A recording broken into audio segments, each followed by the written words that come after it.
My name is Cynthia Ritchie, and it is Friday, June the 5th at approximately 6:11 p.m. I do apologize for being a bit, um, again, good evening, everyone. It's my apologies for running just a little bit late and having a few minor technical difficulties. Uh, Friday, June the 5th at approximately 6:12 p.m. Pakistan Standard Time. It has been quite an interesting past several days for me, and I want to share with you, I want you to hear from my voice exactly what has been taking place. Um, as you may or may not be aware, there has been a bit of a battle between me and the People's Party, the PPP of Pakistan. The reason they claim is because I posted a tweet that was allegedly defamatory in nature regarding the late Benazir Bhutto. Let me be very clear, as a woman, as a human being, I have never, nor do I currently, nor do I ever intend to have any interest in defaming anyone, especially a woman or an individual that belongs to what may be perceived as a vulnerable population. I have had many pleasant, wonderful experiences here in Pakistan, my second home, but I have also had some very negative experiences in Pakistan. And tonight I intend to share a bit about that with you. I will reserve some of the more graphic details because I do understand that a lot of my viewers may be underage. So I would encourage anyone under the age of 18 or any adults to not allow children to listen to this particular transmission because I will be including information of a more sensitive nature. The harassment that I have endured, primarily from the People's Party, has taken place for a number of years now. And for those of you who may not be familiar, I would encourage you to go back to my previous live video that I posted approximately 3 weeks ago, detailing the past 10 years of my experience in Pakistan, condensing it in about 10 minutes, which is admittedly not very easy to do. I have been in and out of Pakistan since 2009. I shifted here end of 2010, and I was invited here by the PPP, by the People's Party, when Zardari was president, Prime Minister Gillani, Interior Minister Rehman Malik, and the federal minister at the time, Makhdoom Shahabuddin. Initially, things were quite pleasant. I was very well facilitated. I had no idea of the political battle that was taking place or had been taking place between Pakistan Tehreek-e-Insaf, PPP, PMLN, etc. And because I had been assisting PTI gratis on my own time with their social media strategies back in late 2010 and 2011, I learned eventually that PPP was trying to draw me away from PTI. Again, please reference my previous video on this that I posted 3 weeks ago as it goes into a bit more detail. Tonight, I want to focus more on the allegations that are being leveled against me by PPP and the horrendous treatment messages, phone calls that I have gone through. This battle is really not about that tweet. This battle is really about individuals who know that I have a lot of dirt on a lot of people in this country, and it's primarily those who use and abuse others, particularly women and vulnerable populations. And I am one of them.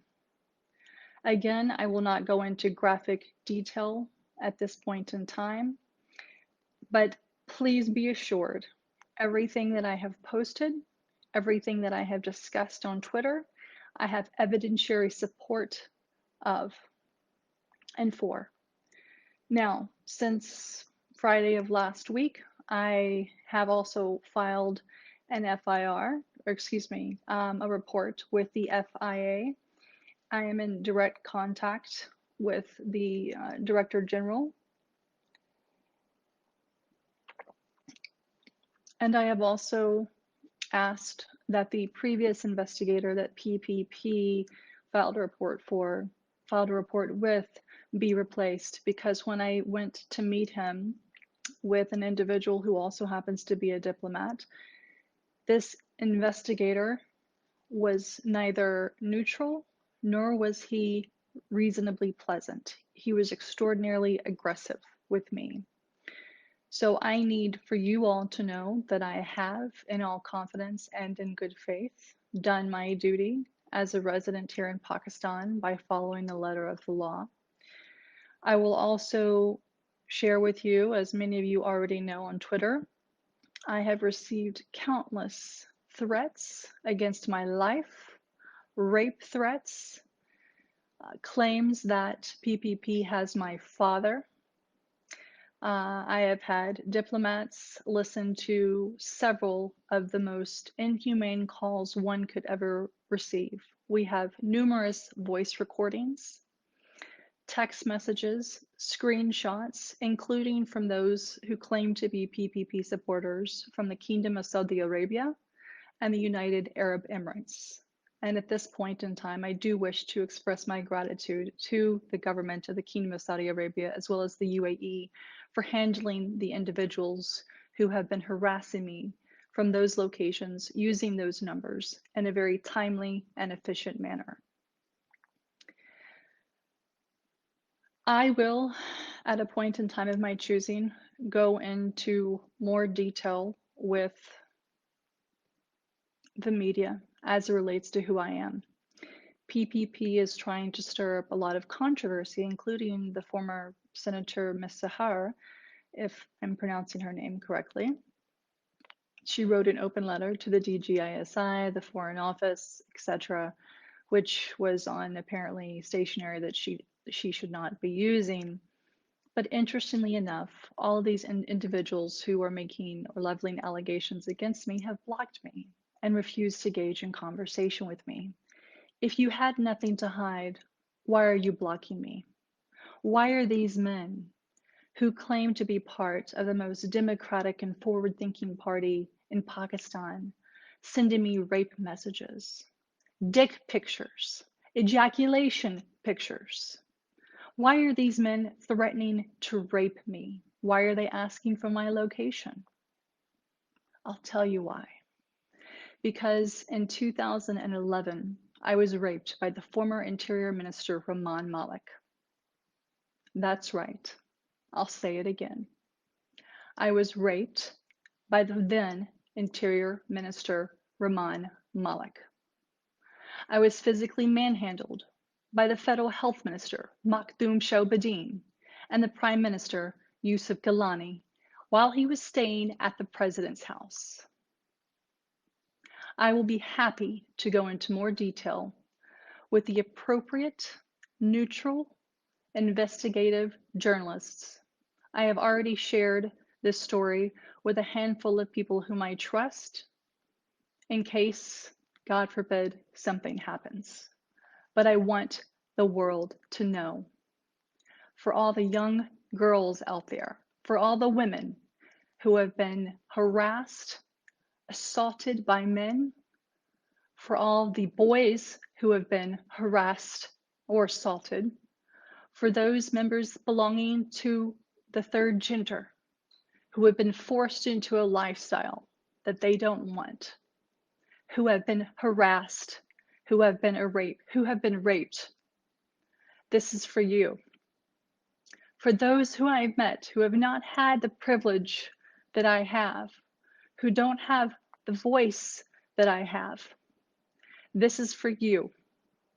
I will no longer tolerate anyone who touches me inappropriately, who stares at me in a grotesque manner, and if I ever see another man harming or insulting a vulnerable person again, especially in this country, I assure you, I will do everything in my power to make sure you receive the full justice that you deserve. And so now I'm ready. PPP, you have attacked me for too long. You have created false accounts, trying to research my family, getting information from my sisters, who naively had no idea who they were talking to, and then leaking deeply personal family information on Twitter. You think I don't have contacts in the United States. You think I don't have contacts here or elsewhere to be able to track and trace what you are doing.